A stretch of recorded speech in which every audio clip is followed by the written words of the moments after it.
Thank you so much, everyone, for joining us today morning.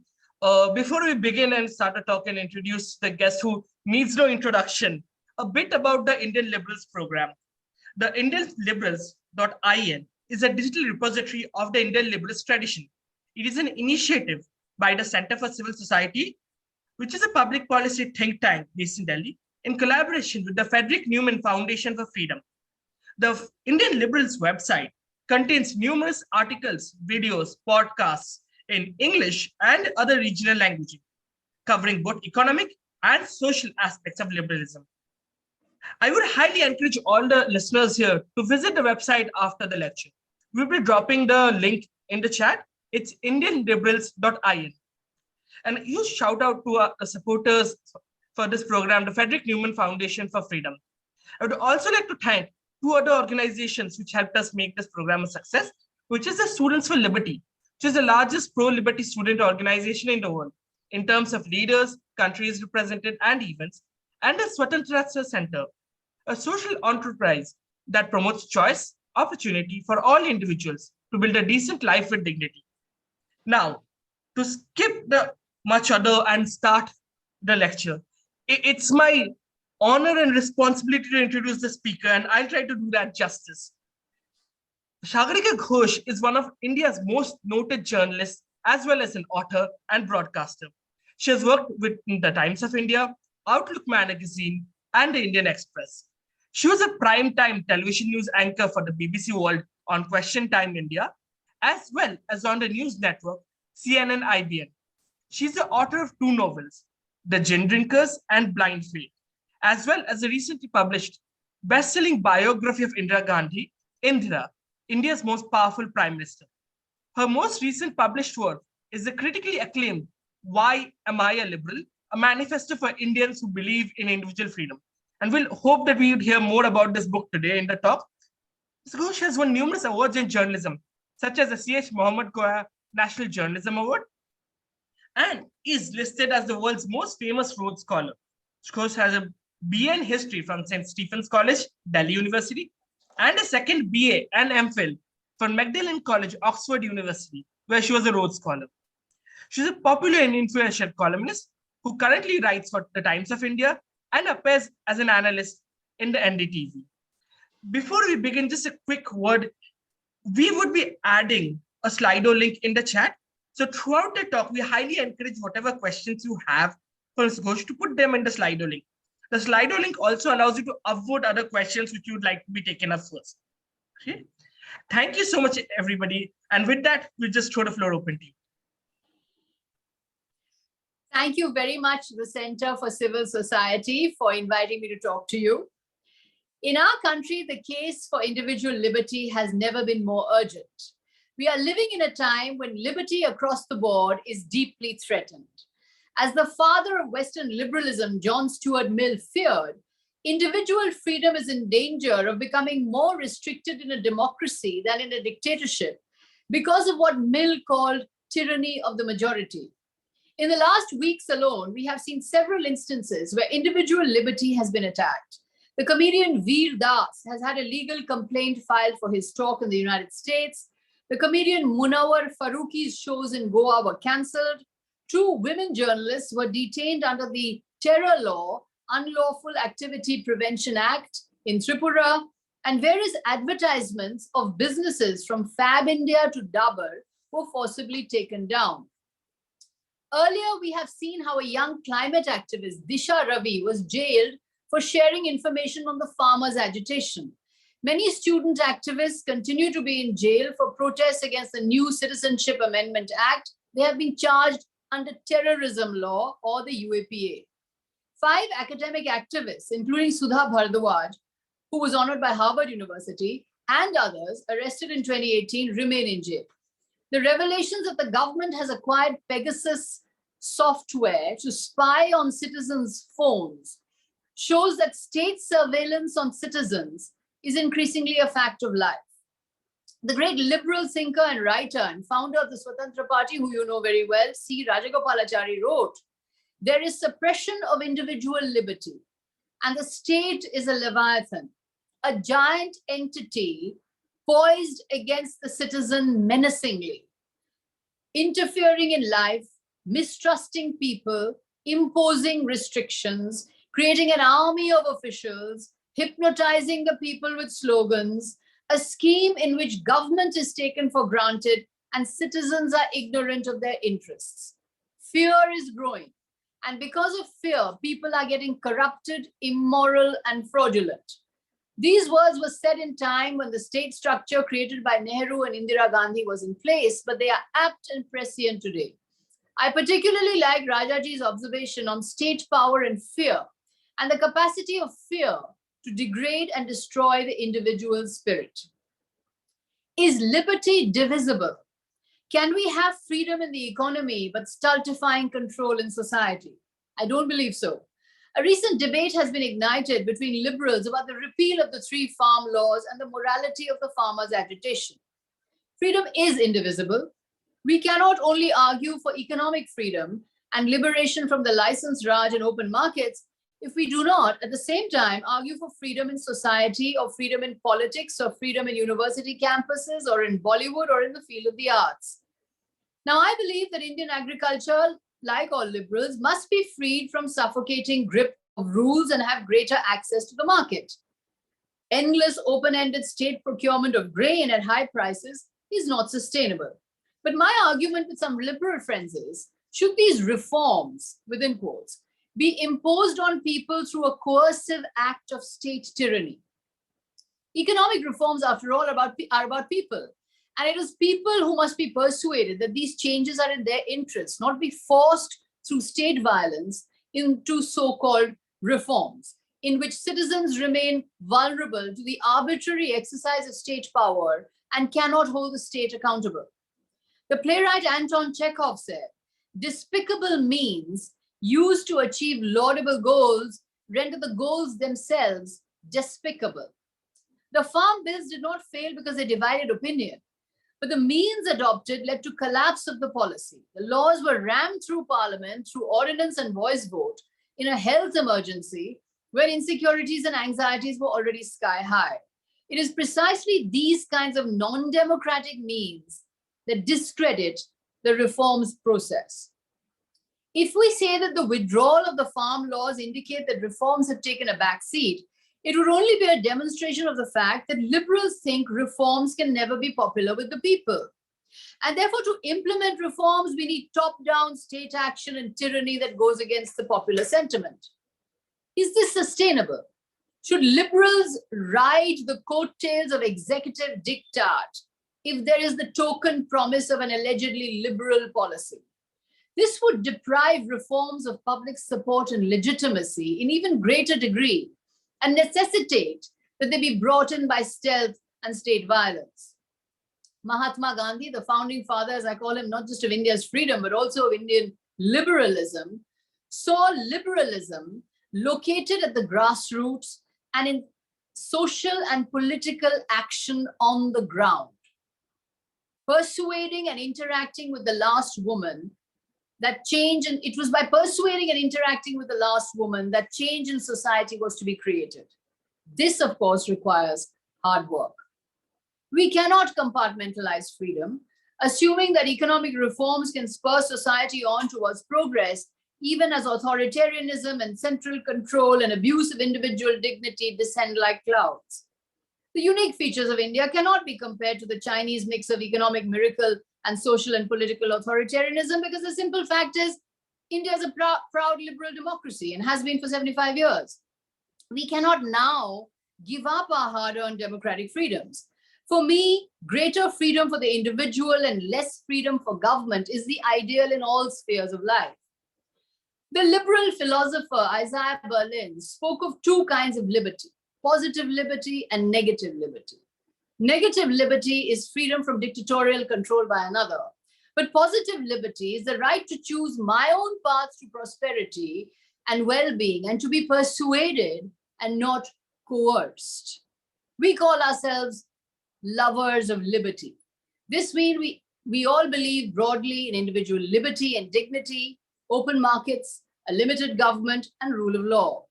These are the ideals of India's founding fathers, who wrote into the preamble of our constitution that every citizen of independent India will have liberty of thought, expression, belief, faith, and worship. From the word liberty comes the word liberalism, which is derived originally from ideas born in America and Europe in the 18th and 19th centuries, focusing on the rights of the governed and placing limits or restraints on the monarch or the ruling class. Today, India's liberals must concern themselves with placing limits and restrictions on an overwhelmingly powerful political executive, whatever the hue of the political party that may be in power. Liberal ideas are not just a westernized import into India. As I argue in my book, Why I'm a Liberal, we in the subcontinent have a rich history of liberal thought, and we have a rich liberal inheritance. When we adopt individual liberty as our goal, we are not being westernized or anti-Indian, but harking to a long tradition of iconoclasm and individual expression that has existed in India for centuries.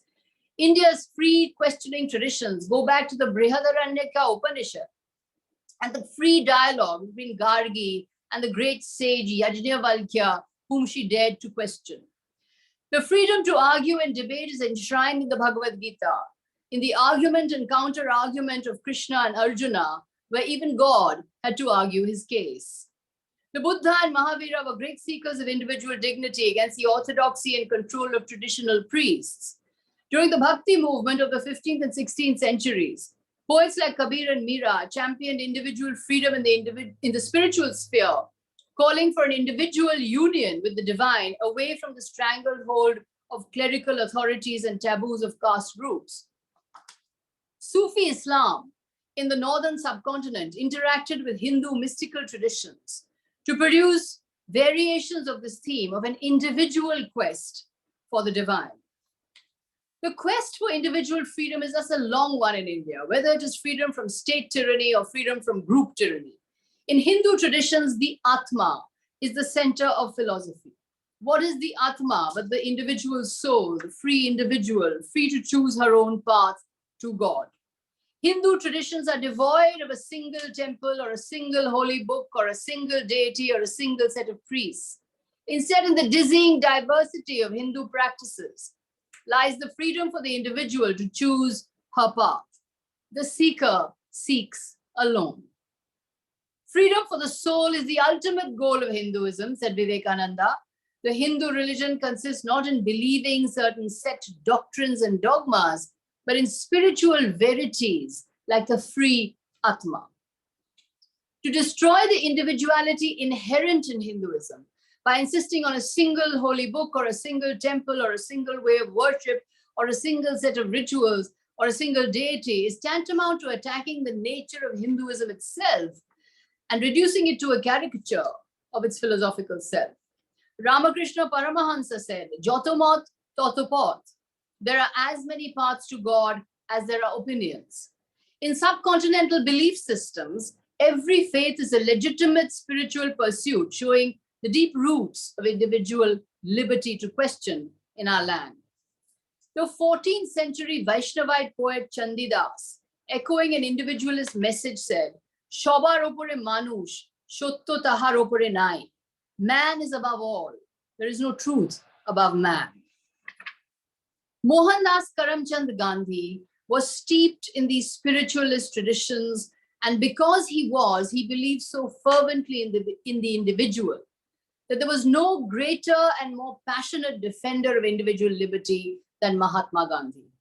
In his passionate belief in individuality, in his constant skepticism of state power, in his commitment to non-violence and the focus on means over ends, Gandhi is perhaps the most successful liberal politician in history. For Gandhi, political transformation was about personal and individual transformation and the journey to becoming our best selves. It is only moral beings, individuals who observe very strict rules of personal conduct, such as non-violence, discipline, and who engage in self-mastery, who have the moral right then to engage in the Gandhian Satyagraha or to break the law. The Gandhian Satyagraha is not anarchy or breaking the law for the sake of it, but it is the moral duty of those who follow the higher law of truth and non-violence to protest against unjust laws. Gandhi was passionate about the defense of individual liberty and the defense of the truth-seeking individual from the violent power of the state. He said, "The state represents violence in a concentrated and organized form. The individual has a soul, but the state is a soulless machine. It can never be weaned away from violence to which it owes its existence." Gandhi also said, "I look upon an increase in the power of the state with the greatest fear, because while apparently doing good by apparently minimizing exploitation, the state does the greatest harm to mankind by destroying individuality, which is at the root of all progress. Democracy," said Gandhi, "cannot be worked by 20 men sitting at the center. It has to be worked from below by the people of every village and locality." If liberalism is about putting people first, then Gandhi is the foremost exponent of it, as he saw society as a totality of individuals, each of whom makes possible progress and reform through a process of self-transformation. The state, however well-intentioned, and we are living in times of an increasingly powerful state, of the big state, which is taking charge of many aspects of life, including climate change and the pandemic. I'll come to that later. The state, according to Gandhi, cannot act in a way that does not preserve the dignity and autonomy of individuals. Thus, the individual and his liberty to think, speak, and act is central to Gandhianism, just as the soul or the Atma is central to Hindu philosophy. Gandhi's prayer meetings were strictly non-denominational, and we have never seen Gandhi in a temple or in the presence of a single deity. Ask yourselves this question: have you ever seen Gandhi with a deity? Have you ever seen Gandhi in a temple? Gandhi arrives at the formulation of God as truth to provide a path to individual evolution, because truth resides in every human being, and our search for truth is actually a lifelong journey towards self-transformation. This self-transformation, which will make the transformation of society and the polity possible. For Rabindranath Tagore, poet of our national anthem, humanism and freedom for the human spirit ranked even above the nation state. As you know, Tagore was a great critic of the nation state. Tagore did not see the nation restricted to any particular ethnic group or a particular religion or race, but a collection of diverse individualities. Wrote Tagore in Gitobitan, "Come Aryan, come non-Aryan, come Hindu, come Christian, come Muslim, come English, come all to this great India, this shoreline of great humanity." The individual was the starting point for the draftsman of India's constitution, B.R. Ambedkar, who wrote, "The assertion by the individual of his own opinions and beliefs, his own independence and interest over and against group standards is the beginning of reform." With such a huge inheritance of individual liberty and freedom, successive Indian governments, paradoxically and very unfortunately, since the decades of independence, have sought to destroy precisely this precious individuality and freedom and stamp out liberties to a greater or lesser degree. The Indian state, which inherited much of its apparatus from the British Raj, from the bureaucracy, the police, and even to the penal code, may be inefficient at service delivery, but it is very efficient at repression and efficient at casting its own citizens as the enemy to be mistrusted and persecuted, just as a colonial government mistrusts and persecutes the subject people. We are governed by a penal code enacted in 1860, laws of sedition acted in 1870, when sedition actually was repealed by Britain, the country of the British Raj herself, in 2009. Hundreds are being booked under sedition simply for availing of liberty of thought and expression, belief, faith, and worship, which is explicitly provided for in the Constitution. Books and movies have been banned for decades, whatever the hue of the political party in power. Let me read out an extract from my book, which shows the limits to which shows the examples of how many times liberty has been taken away. These are just a few examples. There are so many more. Want to eat beef in Maharashtra? Sorry, it's banned. Want to have a drink in Gujarat? Sorry, it's banned. Want to read Salman Rushdie's The Satanic Verses? Sorry, it's banned. Living in Gujarat and want to read the book Great Soul by Joseph Lelyveld? Sorry, that's also banned. Want to see the movie 50 Shades of Grey? Sorry, it hasn't been cleared by the censor board. Living in Gujarat and want to see the film Funna? That's banned too. Does an Indian Greenpeace activist want to voice her views in London? Sorry, she's banned from traveling. Do you want to see India's Daughter, a documentary on the Nirbhaya rape case of 2012? Sorry, that's banned. Are you a comedian or a cartoonist? You could be banned at any time. Today, what we have is a highly centralized, highly controlling regime, which is using state power to literally snatch away personal liberties at every level, from students to Bollywood stars, to comedians, to writers, to poets, to Dalit activists, to opposition leaders, to journalists. India is free, but is the Indian citizen free to read, write, eat, drink, dress, love, marry, watch movies, make movies? These freedoms are in serious danger now. The recent outlawing of food carts vending non-vegetarian food in Gujarat cities is a case in point. The state is effectively imposing food choices on citizens. Liberals believe above all in solving society's problems through dialogue. Dialogue is a key to collective self-government. If democracy is defined as collective self-government, dialogue is the very cornerstone of self-government. When there is dialogue, there is a range of opinion, and every hypothesis or theory is challenged and tested. While we may disagree, when we have different ideologies or ideas, we still respect our interlocutors and respect their individualities. Today, state agencies or the political executive are engaging in an incessant labeling of those who do not support the ruling ideology and casting them as enemies.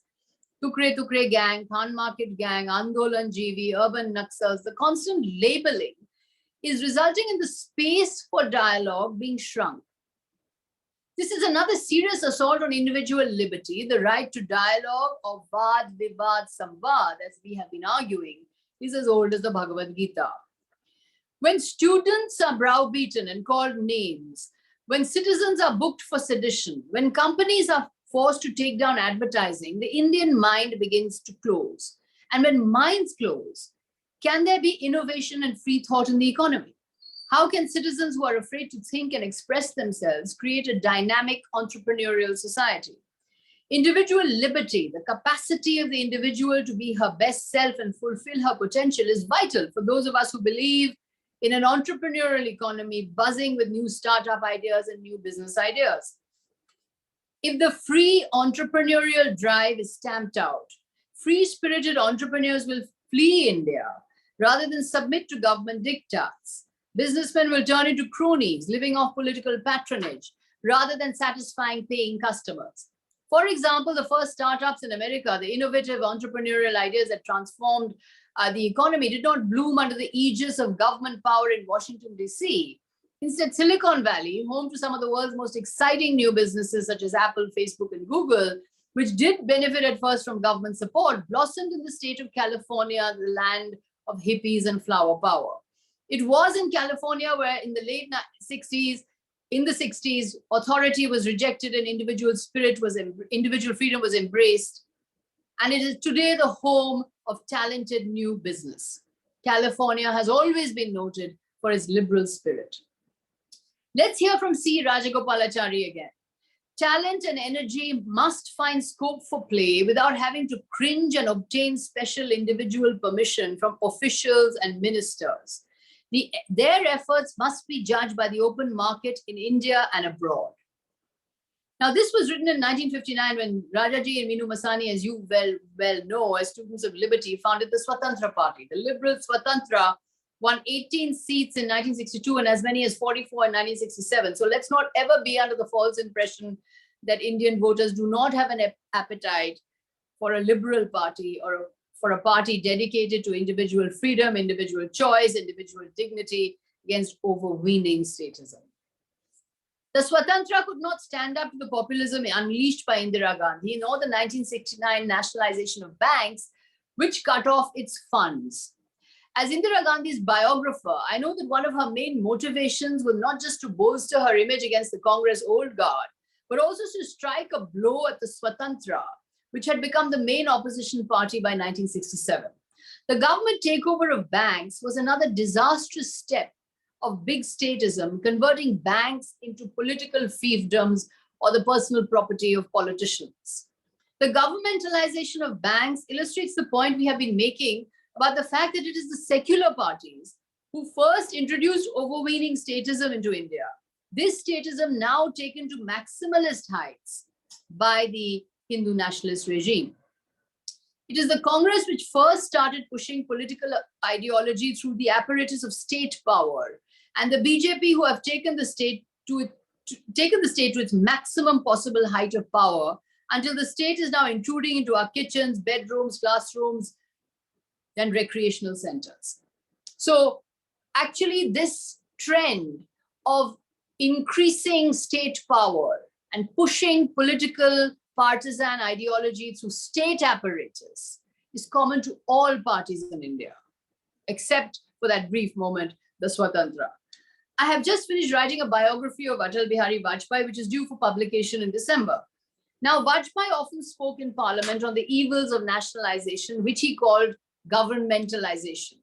But today, the BJP presides over a vast and centrally controlled state, which can be compared to the command and control-oriented socialistic state. Indeed, such a state would make Vajpayee shudder.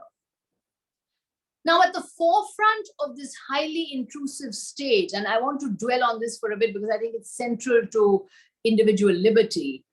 At the forefront of this state, the arm by which state power is pushed into our personal lives, the informal instrument of control, is an entity that is now dominant in all spheres. This is the vigilante mob or the goon squad or almost paramilitary outfits or a kind of armed moral police. These operate as proxies of state power and often enjoy support of the state. Now, how does a mob become so uniquely empowered? The rise of mobs is linked to the rise of identity politics. As the state expands into more and more areas of life, it keeps acquiring clients or client groups who it seeks to keep happy in order to increase its own power. These clients are invariably identity groups, caste groups, religiously fired up strongmen, or moral policemen claiming to be loyalists of the government. Because the state is reliant on them and does not want to alienate them, they then acquire impunity because they are clients of the state or clients of ruling politicians. No law can touch them. When the political executive is so powerful that it can override the rule of law or guarantee safety from the law, then the mob enjoys complete impunity to dictate terms and enforce its ideas and values through the power of violence. For example, when the Rajput Karni Sena went on the rampage, vandalized public property in 2017 because it objected to certain depictions of Queen Padmavati in Sanjay Leela Bhansali's film Padmavat, politicians were helpless to stop the Karni Sena or bring it to book for fear of alienating the caste and religious vote banks that it represented. Today, a range of identity mobs or vigilantes can attack freedom of expression, freedom of choice, and individual dignity and liberty because they are clients of state power. Gandhi was fearful of state power precisely for this reason, precisely because it is capable of massive use of force and also therefore legitimizes and permits the use of force. Once, on the one hand, the government abdicates responsibility in maintaining law and order, and on the other, tacitly endorses violence if such violence is useful to its politics. After all, if governments are accused of staging fake encounters, why shouldn't vigilante mobs do the same? If governments are accused of being complicit in riots or stand by in the face of violence by the Karni Sena, or they signal that non-government actors have been given permission to do exactly what they want to do. Thus, there is state permission for the mob, both in lack of action by top politicians as well as in their own violent rhetoric. In Mangalore in 2009, you remember this incident, the Sri Ram Sene dragged women out by the hair and beat them up because they were seen drinking in a pub. The same Sri Ram Sene's chief, Pramod Muthalik, said that the killing of journalist Gauri Lankesh, who was shot dead in 2017, also by vigilantes, was the death of a dog. In Uttar Pradesh, mobs of moral policemen have intervened to stop even marriages based on consent. Even when the couple are insisting that this is consensual, the mob insists that this is a case of love jihad or women being allegedly forced to convert to Islam. We saw this in the case of Pinky and Rashid of Muradabad in 2020, where the husband Rashid was jailed and the wife Pinky claimed to have suffered a miscarriage as a result of mob persecution. Mobs have routinely threatened lectures, academic seminars, such as in 2017 when a mob disrupted a seminar on dissent at Rhodes College in Delhi University. The chilling incidents of mob lynchings of cattle traders or those suspected of being cattle smugglers dating from 2015 to 2017 are well known. In an illustration of the mob enjoying political patronage, we saw how the former Union Minister Jayant Sinha even garlanded 8 persons accused of lynching in 2018 in Hazaribagh in Jharkhand. Now, the Anglo-Saxon Western world at the moment is agitated about the threats to freedom from the left or the woke liberals in Western Europe or America and their power to impose their cancel culture and force a certain orthodoxy of speech and expression. But in India, we have a cancel culture which is very different. Ours is the cancel culture of the right-wing armed mob or the paramilitary, uniquely empowered by ruling party politicians to cancel events, books, plays, movies, art exhibitions, even weddings, through sheer force of violence. None of us is really safe from the mob, and all we can do to face the wrath of the mob is not only build an awareness of our own liberties, but also reach out to collectives to strengthen and empower ourselves. We need to reach out to groups and like-minded people to strengthen ourselves collectively and to approach the courts or our representatives and not be afraid to come out onto the streets and shout and agitate to express our resistance to moral policing. As the farmers' protests have shown, peaceful civic action on the street, Gandhian satyagraha, social and political action are often the only way forward to shift the power balance from state power to individual freedom. Let me now turn to a subject which I, as a journalist, cannot miss talking to you about, and that is individual freedom or individual liberty or the lack of it in today's media. Now, as a journalist over the last 3 decades, I have seen up close and personal the havoc wreaked by government control over the media. The government's control over the media is immense. From TV licensing to government advertising to journalist access to government decisions and policies, the government increasingly has the power to have troublesome journalists removed from their organizations. It is strange indeed that democratic governments elected by the people can in turn deny the people, for what are journalists but only agents of the people, access to or knowledge about how policies are being made and deny access to decision-making processes. Perceived instances of corruption in the media are thus no different from corruption in other spheres. When a sector is hugely controlled and regulated by the government, media bosses, like typical corporate bosses in India, will always tread very carefully and become trained to second guess what politicians want. Journalistic freedom is increasingly under threat because journalists are being asked to take patriotism tests and nationalism tests, which are euphemisms basically for loyalty to the government of the day.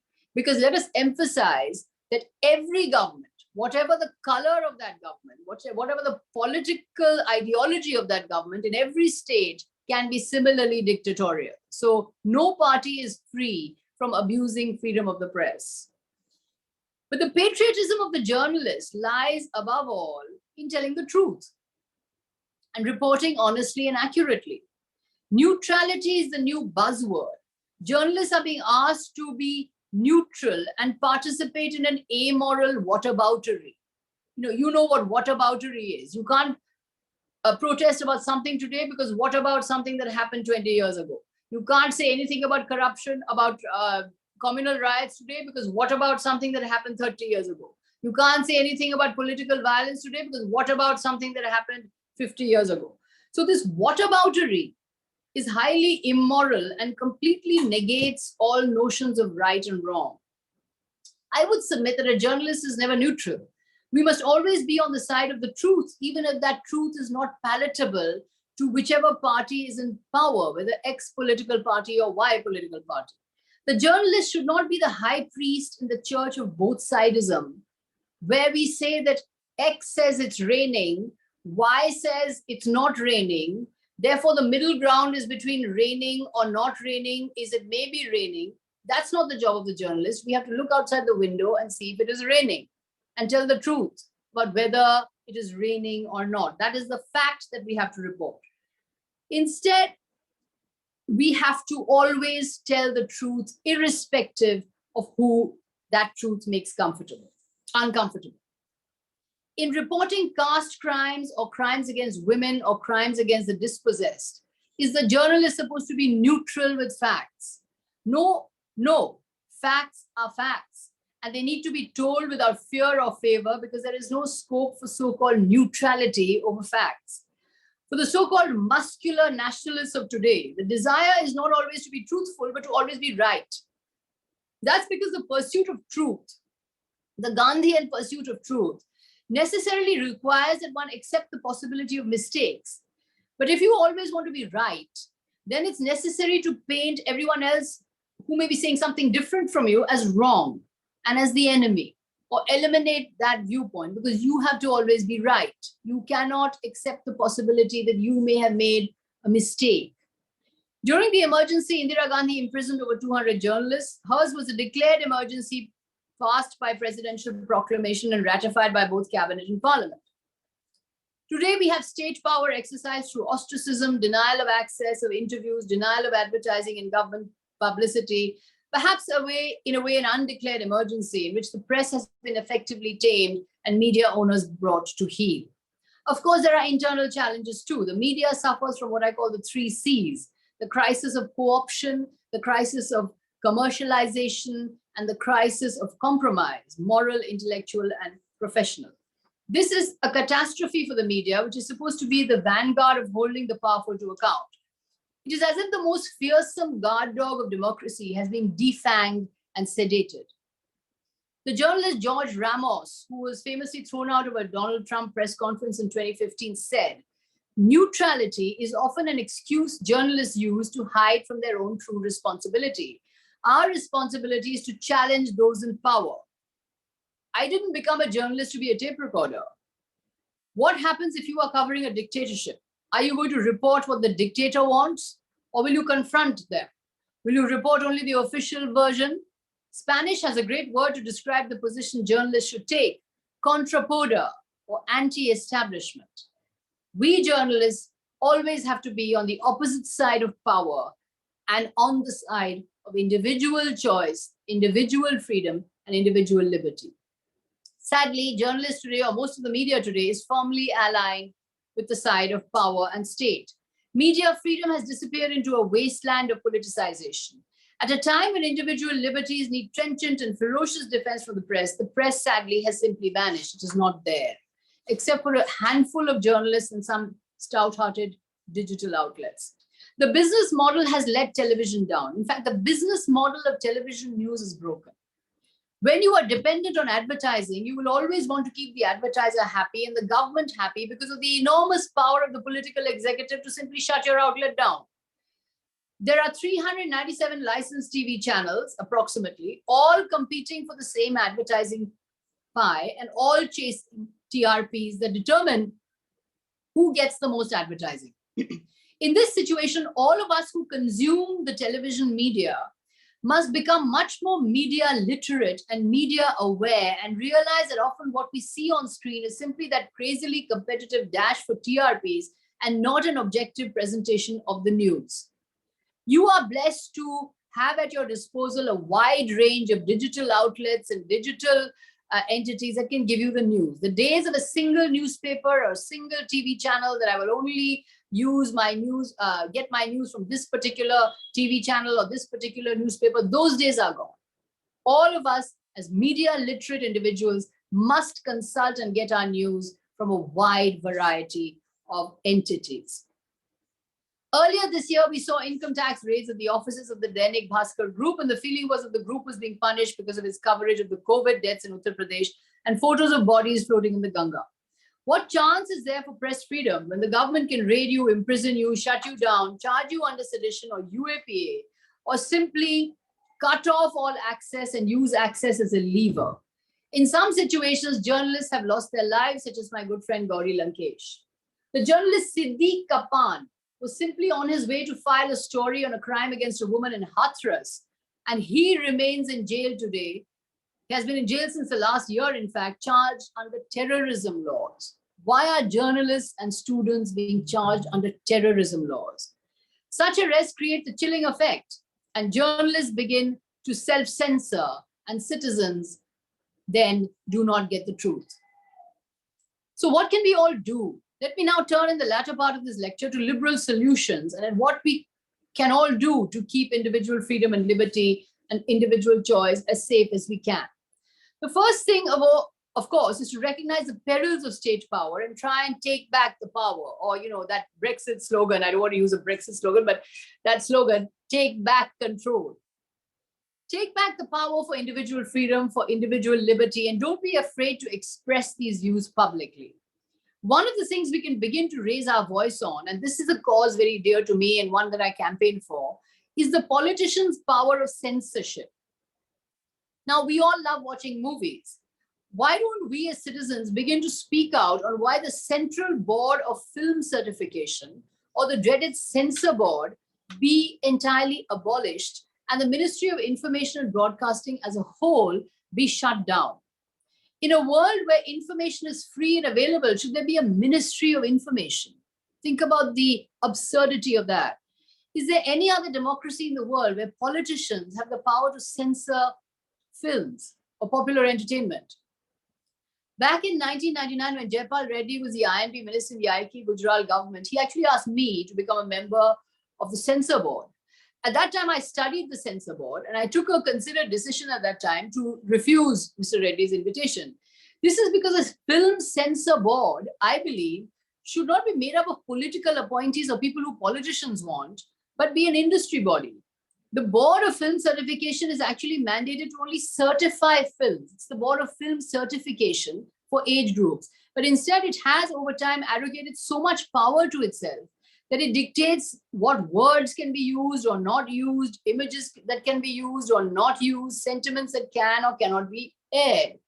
As a result, popular entertainment of the day, or the massive industry of filmmaking in India, becomes subservient to the politicians of the day or the government of the day. In 2015, the censor board came up with a list of cuss words that could not be used. What does this mean for creative freedom in movie making? Other democracies too have bodies that oversee filmmaking. In Britain, you have the British Board of Film Classification. In America, the Motion Pictures Association of America. But these are industry bodies that classify films. Only in India is there a censor board made up of ruling party political appointees who have the power to decide on movie content. Now, the CBFC and the Ministry of Information was, of course, set up in 1951 during the time of Nehru, showing that these statist initiatives have existed since the dawn of independence and only gotten worse over time. Since then, Congress governments have operated as policemen over cinema, banned films, patronized films, exercised power through the censor board, and the BJP government has taken this to a maximum extent and given over the censor board almost entirely to the party faithful. A politically appointed board of censors is an Orwellian abomination. It must go. So one liberal solution is go for the low-hanging fruit. Both Ministry of Information and Broadcasting and censor board must be immediately abolished. In fact, two INB ministers, Jayapal Reddy and Manish Tiwari, have argued the same, writes Jayapal Reddy.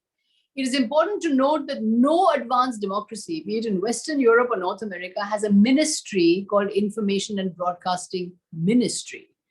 Those democracies instead have independent commissions. In the US, for example, the Federal Communications Commission has been effective in regulating the functioning of television companies for more than half a century. Public broadcasting services are autonomous in every democracy, though private channels are as prevalent as they are in our country. If a minister is there in the portfolio of INB, this is the minister himself writing, if a minister is there in the INB portfolio, he or she cannot sit idle. They always poke their nose into the functioning of such institutions by way of self-employment. Hence, the urgency to immediately abolish this INB portfolio. Now, this is being written by a Minister of Information and Broadcasting. Abolishing the INB ministry would lead to a great deal more freedom for the press and by extension, more freedom for the arts, Bollywood, and society in general. Another liberal solution is to understand that state power is expanded by all political parties in India, and to extend my argument about why I refuse Mr. Jayapal Reddy's invitation to join the censor board. I would argue that as lovers of liberty, we need to ensure that if we work with the state or work with the government under whichever political party, we must guard against becoming too enamored of the trappings of state power and guard against ourselves becoming agents who enable an excess of state intrusion into civil society. Now, there is going to be more and more government in our lives. As challenges increase, government is going to become important in our lives. So the question for liberals is going to have to be to ensure that the government or state intervenes in areas where it is necessary and where it can deliver, rather than in areas where it creates new bureaucracies and new devices of control. So where the state intervenes, how it intervenes, has to be a central question for liberals who work with states or work with governments. The left ruled in Bengal for 3 decades through a structured arrangement to push state power into every aspect of society, and many respected scholars in academia became overly identified with state power and patronage, thus providing a veneer of respectability to expansions of state intervention in textbook writing and interference in curricula. Working and advising with governments must carry a duty for us liberals, that we ensure that the state maintains a light touch, does not abuse individual dignity or liberty, and always puts people first. The challenges of healthcare in pandemic times and climate change are going to necessitate massive government and a bigger role for the state and state spending.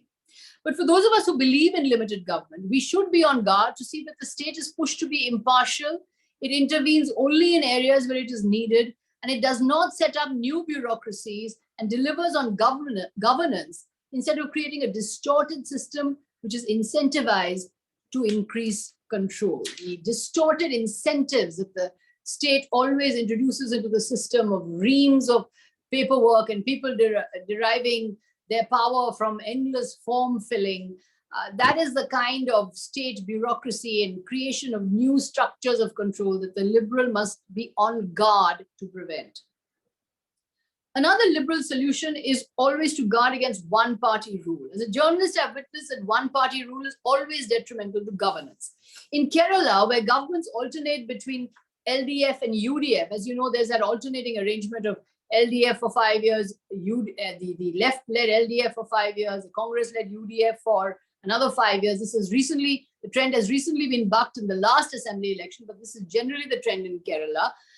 Where the political culture is competitive, there is incentive to deliver services and bring citizens on board because politicians face regular competition every 5 years. In UP or Madhya Pradesh, where Congress ruled for many years as a dominant force, before being replaced by caste-based or religious-based outfits, the incentive for governance has been missing for decades. If you use identity to win elections in any case, where's the need for governance delivery? As aware voters, we need to vote in a way that we keep politics competitive and not fall into the trap of hero-worshipping politicians and enable one-party rule for decades. As you may know, former RBI Governor Y.V. Reddy has argued that coalition governments are the best actually for economic growth. And he, according to Reddy, he puts the high rate of growth between 1990 to 2014 to the fact that governments were coalition governments and had to work on finding consensus and finding reconciliation and had no room to slap down massive executive power. Single party authoritarian rule, as Reddy concludes, is conversely bad for growth because it is about a citizen controlling state and partisan ideology pushed through the state apparatus. For example, the act of shutting down cattle slaughterhouses or the so-called nationalist campaigns on Maggi noodles or attacks on restaurants means that the ease of doing business and business diversity is imperiled by too much political interference. Diversity cannot bloom in the marketplace if diversity is stamped out in society and politics. I'm concluding now. So liberals and democracies must also speak up very strongly for minority rights and unpopular causes in the belief that the individual is the smallest minority. Democracy is not majority rule. Instead, it is a recognition of the rights of minorities, the smallest minority being the individual. This is because mandates are maybe massive, but they are transient. And today's majority could be tomorrow's minority. So what will happen if we only protect the rights of the majority and not of the minority, because the majority today could be the minority of tomorrow. The defense of the rights of minorities is the hallmark of the pursuit of liberty. There are 5 features of smart governance that I believe liberals should campaign for. I'll very quickly touch on these. These features, I believe, protect individual liberty. First, less government and less bureaucratic logjam. So even if the state is interfering on pandemics and climate change or other issues, the idea should be that the state does not create its own more bureaucracies and perpetuate control.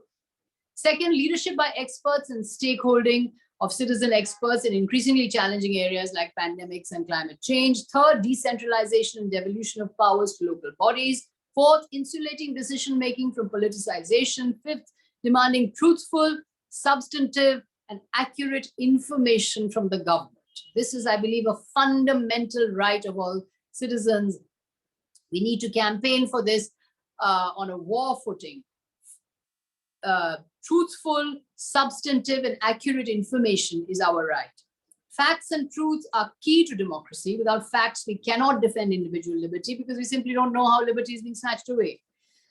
To conclude, the COVID pandemic has seen the return of big governments, and citizens have become reliant on the state for basic welfare, healthcare, and climate change has imposed its own opportunities for government expansion. But today in India, it is not the welfare state that we're seeing, but the big state, which is intruding into too many aspects of our personal lives and leaving the citizen at the mercy of arbitrary government action. We can turn to the courts to protect our liberties. If that fails, we can turn to each other by forming associations and groups and create what Václav Havel called the parallel polis, or small communities bound together, creating human relationships that revitalize trust and respect among each other.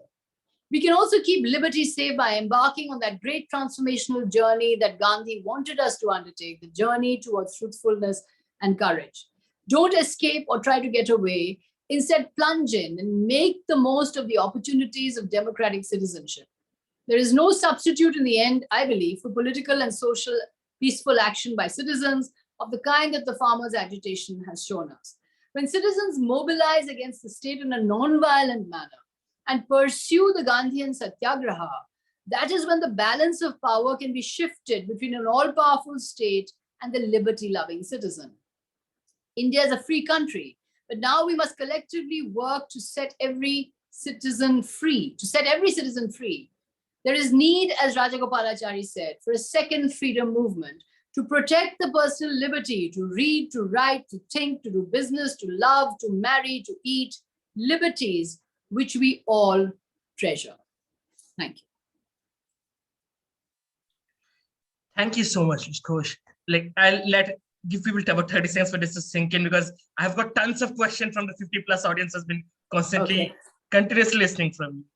So let me just quickly start with the first question that we have, which essentially hits at a problem they're talking from, and it's from one of our audience members here, Adnan. So he asks, how do we put a limit on the power of the government, so as to see? Because as you said, there are caste vote banks, other vote banks, rent seekers, cronies. So considering that it's not in their incentive and in the government's incentive, how do we as citizens put a limit? See, it's important for us to recognize that the government's role is going to increase in our times, right? In times of pandemic, the government's role will increase. We look to the government to provide healthcare, to provide vaccines, to make possible public healthcare on a vast scale. When you have climate change or the drive towards net zero, again, you're going to have government spending, you're going to have governments increasingly taking a role. But the way we can limit the power of the government to set up new bureaucracies, to have its cronies, to work through militias, to create distorted incentives in the system to actually increase its own control. The way we can do this is first by becoming aware of this, aware that governments do this. And second of all, if any of us are working in government or any of us are advising governments, we can safeguard, we should try to safeguard against these evils. Also, I think that at this moment in time, for us who are classical liberals and who believe in a minimal government, the issue really is to see where the government can intervene and where it should not, and how it is intervening. So we have to be very nuanced in the way we look at government intervention. I think the blanket, there can be no government intervention, is not realistic, because in today's times we are going to have government intervention. Also, the arguments for minimal governments are not fashionable. You and I are not, this is not the argument at the moment. At the moment, the argument is all for big government, for big state, for state power and all of that. But we need, as liberals, as classical liberals, we have to try and push back the power of the government. We can do that by being aware of it. But if we are working in government, to actively try and push back the power of the government. And thirdly, importantly, as I said, through creating the parallel polis, or a network of civil society organizations outside the state. And if the government interference becomes too high, then, in my opinion, there is no option but peaceful social and political action on the street. Thank you so much. Something you just said allows me to move into the next question that we have here, which is, would you think philosophically Indians generally prefer a more authoritarian government? Is that the reason we have repeatedly ended up with authoritarian governments? Or are we afraid of the responsibility which might come with liberty? Or would you say Indians have always been liberal? That is a very, very good question. The Pew survey, as you know, which I've quoted in my book, in I think the year 2012, or I think it was either 2012 or 2015, quoted that almost 50% Indians, over 50% Indians actually wanted a strongman leader who was unencumbered by judiciary or parliament. And over 50% also said they wanted army rule. So there is a thirst for authoritarian governments. I think when economically communities are very vulnerable, they feel that they need a savior, or they need someone as a kind of messiah or a kind of protector. But in the process, they surrender their own freedoms. So the hankering of a strong man at the top is a patriarchal construct of all traditional patriarchal societies, and India is no exception. The philosophy of Hinduism is radically different.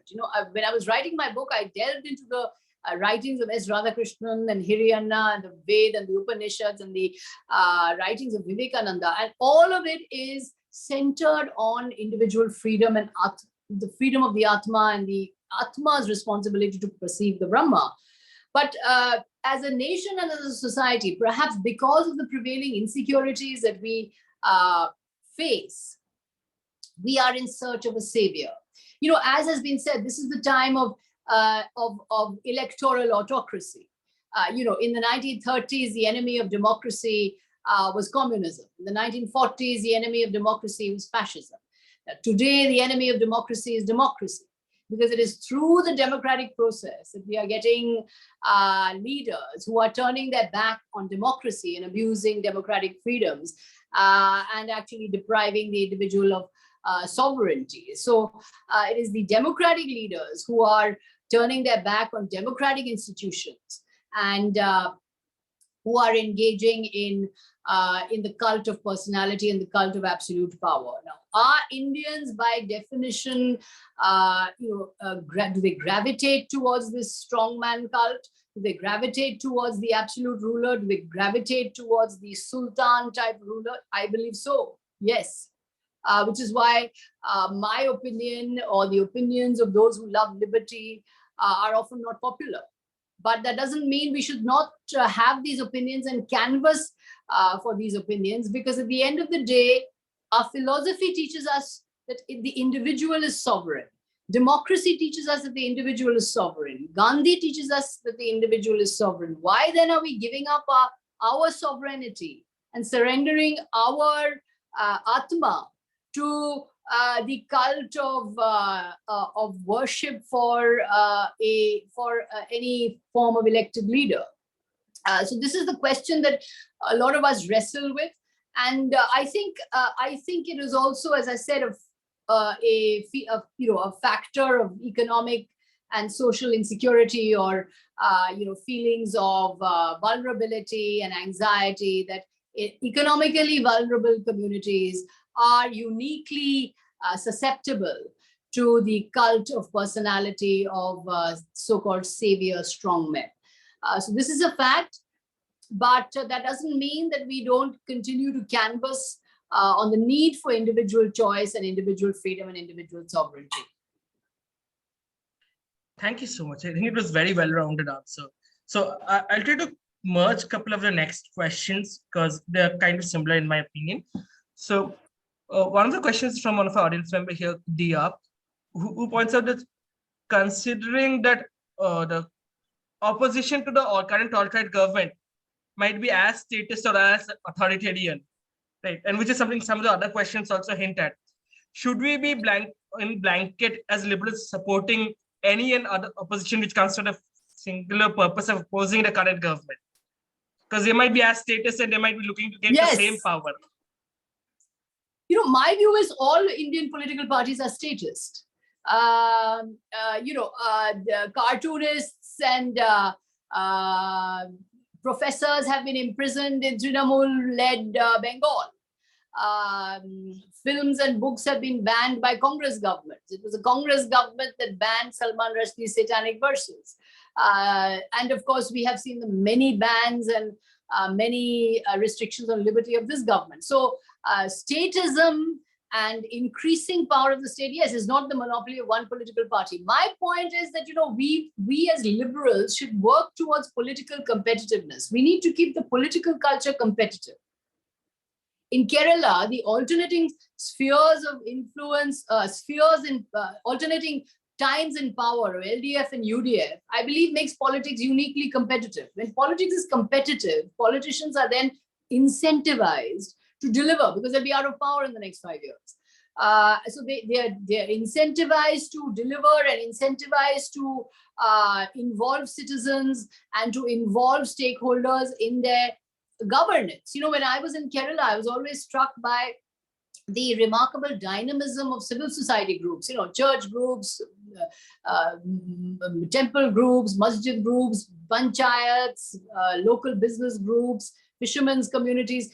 There are lots and lots of citizens groups who are all leveraging their interests with the government and with their politicians. And the government cannot but take these groups into consideration because they're very powerful and they're locally very active.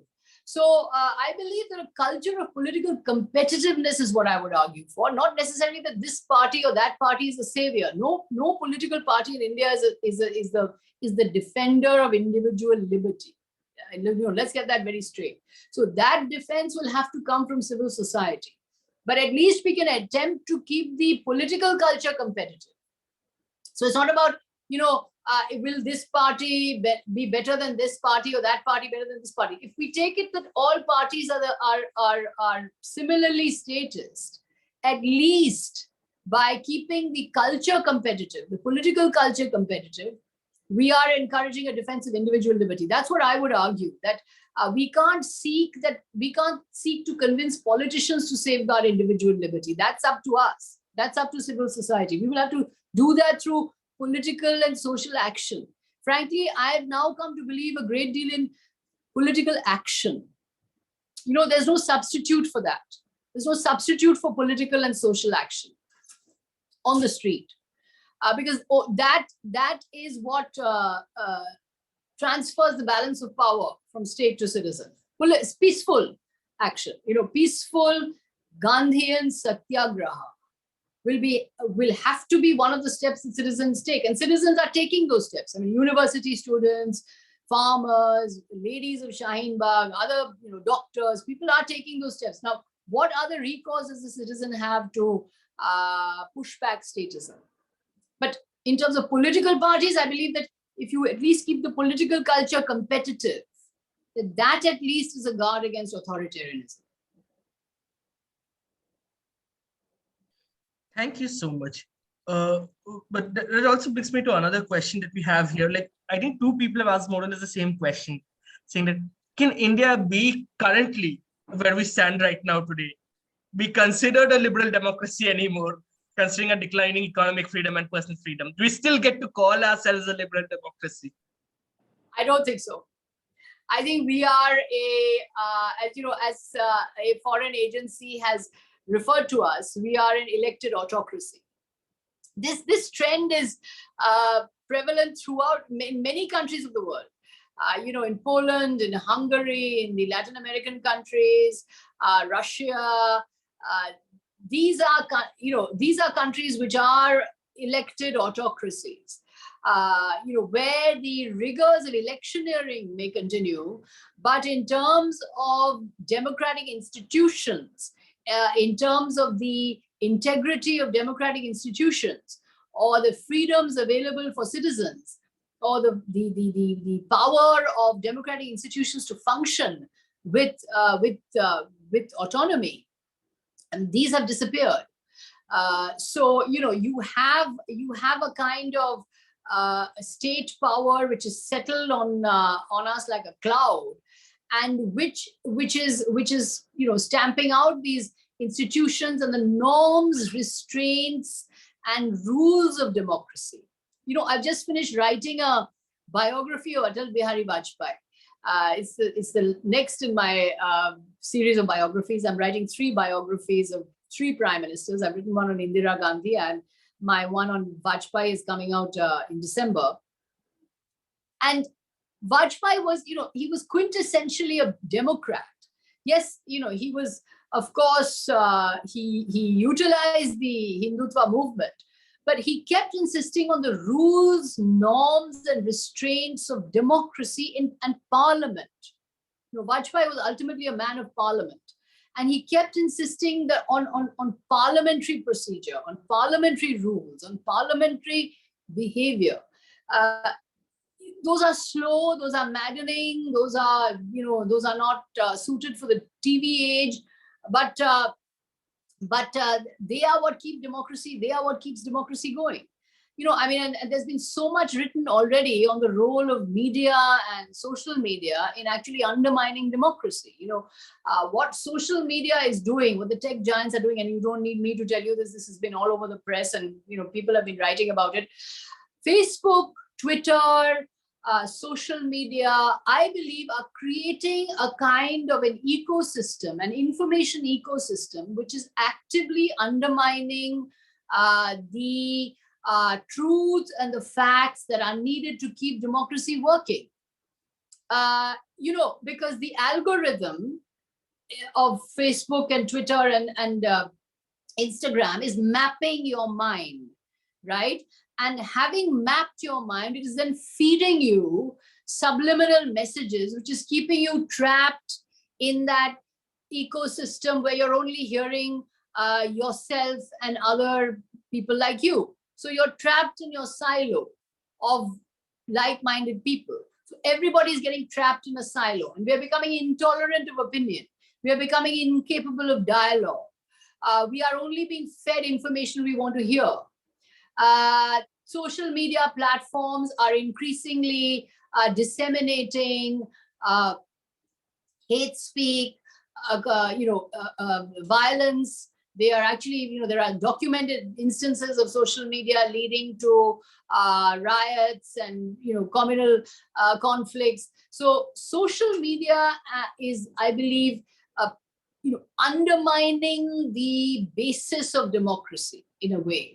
I think it's weaponizing information in a way. It's creating cyber capacity for those who are trying to undermine democracy by flooding it with this or that information. So the role of social media in undermining democracy cannot be underestimated. The role of media as well. Media promotes the cult of personality. Media promotes the large individual who is against an epic backdrop, who is seeing amidst crowds. The media image promotes personality cults and promotes the cult of what I call the big boss syndrome. In the Big Boss, the television show, the person who is the worst behaved, or the person who behaves the worst, is most badly behaved, is the most popular person. So in that sense, television is promoting this. The more outlandish, the more sensationalist, the more larger than life, that person is the most powerful. So television is again promoting this personality cult. So I believe the role of social media and media cannot be underestimated in creating this illiberal democracy or elected autocracy. You know, my solution, I have some solutions in my book as well, is really don't spend your time, you know, arguing with strangers on the internet. Get out there, make physical contact, make, you know, small talk to people, form associations, form groups, get out there and, you know, get into the physical world and be part of the of an interconnected world physically, face-to-face contact. Of course, in the pandemic, that's difficult. But I would say that, you know, if we are spending all our energies, expending our anger and frustration on the internet, that is in a way not going to get you far. What really will, I think, spur change in society or make you a more conscientious democratic citizen is if you get out there and actually interact with people and get into physical contact with people. So that is one way of resisting this illiberal democracy. But are we a liberal democracy? No. We are, I think, at this point, you know, Ashish Nandi called it a cephocracy. That is, we have elections and that's about it. But we are at this moment in time, I would say, an electoral autocracy. Thank you so much. So let's say conversation a bit of different direction from something I have got some questions on. It's, does the liberal movement in India, the liberal ideology, is there an access problem or an image problem? Because there are a couple of questions you hint at, like, is generally liberals are considered to be these elites who have no touch with the ground reality, right? And a lot of times, some of the liberal movements end up being for the privileged few and not for the masses. So is it more due to an access problem or just an image problem that we have? Very good question. You know, I think that as someone who has been out there promoting liberal ideas as much as I can, the first thing that we need to do as liberals and who want to extend our liberal movement is to speak in different languages. I'm very glad that you actually, I think you just mentioned at the beginning of the program that you are you have it in English and Hindi, is that right? Or multiple languages, also in Marathi. You have multiple languages. I think that's extremely important. That, you know, we take the liberal message simply out of the English-speaking universe. You know, in the thick of electioneering, Hillary Clinton once referred to Donald Trump and his supporters as, you know, a basket of deplorables. You know, that is the kind of sort of aristocratic liberal elitism that I think we really need to shed like yesterday's baggage, because that kind of elitism will not be able to take the liberal movement forward in India at all. You know, this is why I have so many arguments with my liberal friends about the farm reforms. I am a proponent of reform. I firmly believe in, you know, in the politics of reform and in Manmohan economics and the need to reform society, need to reform India's economy. But you see, you can't have reforms that are perceived as benefiting only a small few or benefiting the elite or benefiting cronies or benefiting business. The way that can that reforms can get rid of the image trap or come out of the image trap is actually by locating them with people. And so the means become very important. You know, this is the Gandhian means over ends. Means are very important. If the means are anti-democratic, if the means are state violence and state power, then the reforms will not have legitimacy, will not have popular support. Look at what happened to the farm laws. You know, they were passed by an ordinance. First, the government promulgated an ordinance. They went through the Rajya Sabha by a voice vote. And then they were promulgated at a time when the country was reeling in a health emergency. So, you know, where you're already the anxieties and the insecurities are very high. So the liberals in India, I feel, first need to speak a language other than English. We need to, you know, be much more with people in social and political action on the ground with people. We also need to, I believe, liberals need to be able to communicate much more with younger people. You know, we need to talk to younger people and, you know, encourage them to think like liberals or to be aware of individual sovereignty or to be aware of individual freedoms.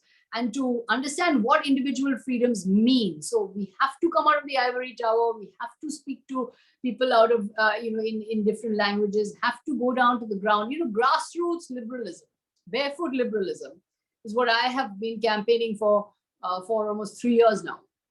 And the only way to do it, in my view, is to locate the liberal project in social and political action on the ground. So for this, the liberal movement has not succeeded. It has not. We have been trapped, and liberals in India have in the past been too enamored of state power, have been too enamored of the trappings of state power. As I mentioned, the example of the academics, the left academics in Bengal, we have been too enamored of state power. We have been too enamored of government power. So liberals have a unique responsibility now, to come out of the ivory tower, to stop speaking in English, to participate in social and political action at the grassroots, and to engage in barefoot liberalism. So I've been doing this in my own way. I give talks to a wide range of groups. I've been pressing for a Hindi translation of my book. I have been going to schools, college, to groups of people across across North India, where I've been invited, and I try to speak of these ideas, and lots of people are involved in these ideas. But the ingrained notion of Mai Baap Sarkar, and Sarkar is the sort of giver of all, is so ingrained that it's difficult for us to conceive of a belief system where we talk about our freedoms and not the power of the government, which is highly paradoxical, because our philosophy is telling us that it's all about us, it's all about the Atma. But somehow we have lost that philosophy, and we have become enamored of the state. So liberals have to come out of the ivory tower and must work at the grassroots. I was in Singhu border where the farmers were protesting. I thought that was a very important moment of direct political action, direct social political action, which was non-violent. And I think those movements are where liberals need to be. We need to be with citizens' movements. Thank you so much. Just to have a quick follow-up question there. Is there a reason why, and this is also a question which has been asked, that you took the term liberal instead of something like, say, libertarianism? Is there? And additional question to that, which is also here in a Slido from Anvin, is there a reason why, because of the term liberal, automatically a lot of leftists were also statists associated with it? Is that also possibly a reason why classical liberals don't get a lot of say? Classical liberals like me, I call myself a classical liberal. I actually don't go as far as libertarianism, because I believe that practically it is not going to be possible for us to imagine a situation where the state entirely ceases to exist. I think the challenges that exist at the moment in our world, as I mentioned, whether it's climate change, whether it's pandemics, whether it's the need for education, need for primary education, the challenges are so vast. The scale is so huge that it's no good just wishing away the state. It's no good wishing away the government. But as a classical liberal, and that's why I call myself liberal rather than libertarian, I believe our role has to be to see that the government or the state intervenes as little as possible, intervenes as strategically as possible, intervenes with as light a touch as possible, and is prevented, is pushed back from intruding on personal liberties as much as possible. Is it going to be possible, or do I regard it as feasible that the state entirely ceases to exist and we only have the market play of market forces? I don't think that's going to be feasible in the future. It's not going to be. It's not realistic. It's utopian. So I don't go as far as libertarianism. I actually call myself a classical liberal. I'm sorry. What was the second question? often in India, when you refer to liberals, you have the leftists who are also included. No, Yes. I think the left is the left hates me because I went to a talk. I went to give a talk in Hyderabad, and somebody stood up and said, we thought you were writing a book on liberal values, and here you are quoting Rajagopalachari and you're quoting Milton Friedman, and are you a right winger? And I thought, oh God, this is real left orthodoxy here, because as a liberal you get it from the right as well as the left. Everybody hates you. So the left is extremely statist in India. The state structure that the left perpetrated in Bengal gives us an example of how authoritarian left regimes can be. So the left has traditionally been very statist in India, and it's interesting because the term liberal actually in America means left liberal, but I am defining liberal in the Gandhian sense. I am defining liberal as citizens' power, decentralization versus statisms of all kinds, right and left. So but I still don't go as far as libertarianism. I go as far as Gandhian notions of liberty, which is anti-left as well as anti-right. Any form of statism is what Gandhi opposed, and that's where I come down. But the alienating of progressive opinion, is hurts me and injures me, because I am a believer in individual liberty to the T. I mean, I'm completely in favor of individual. I mean, I am as much against the brutal power of the state as any leftist. But it seems to me a little, an anomaly in the left way of thinking that socially, we must argue for freedom, but economically, we're going to argue for the socialistic controlling state. So this comes down to what I was saying, is that, freedom cannot be divisible. You can't divide freedom and say compartmentalize freedom. Many right-wingers will say we need a free economy, but socially we will have complete control. Left-wingers will say we need a free society, but economically we'll have complete control. I oppose both. I say that you can't divide freedom in this way. You need freedom in the economy and freedom in society. Thank you so much. I know we are running out of time and we have a hard stop soon. So just like with a final closing thoughts on this question. So it's like, if we start contextualizing state skepticism in India and start inculcating state skepticism in India, where do we go from there? Well,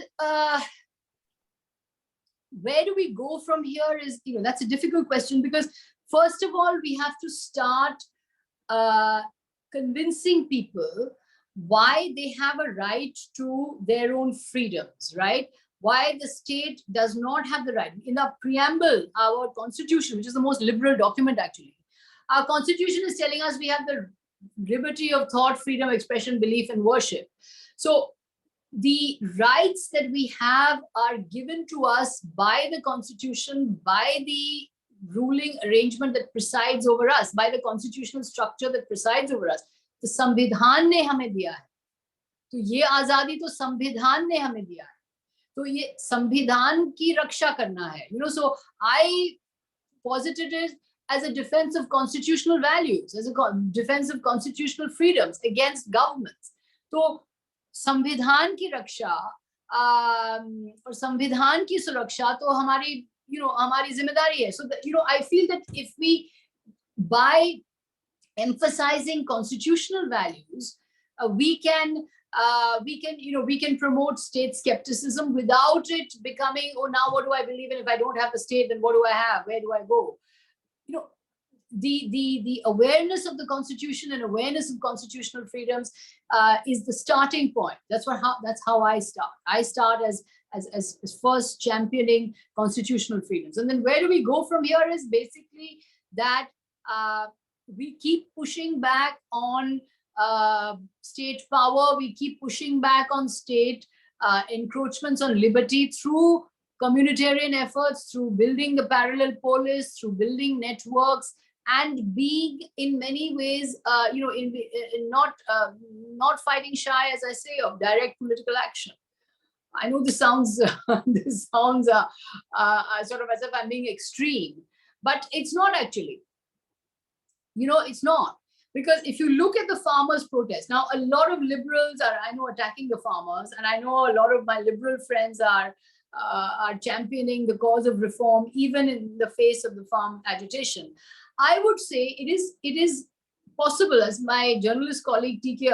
Arun has recently argued, that you can support the end of endless procurements of grain, as well as celebrate the repeal of the farm laws. You can do both.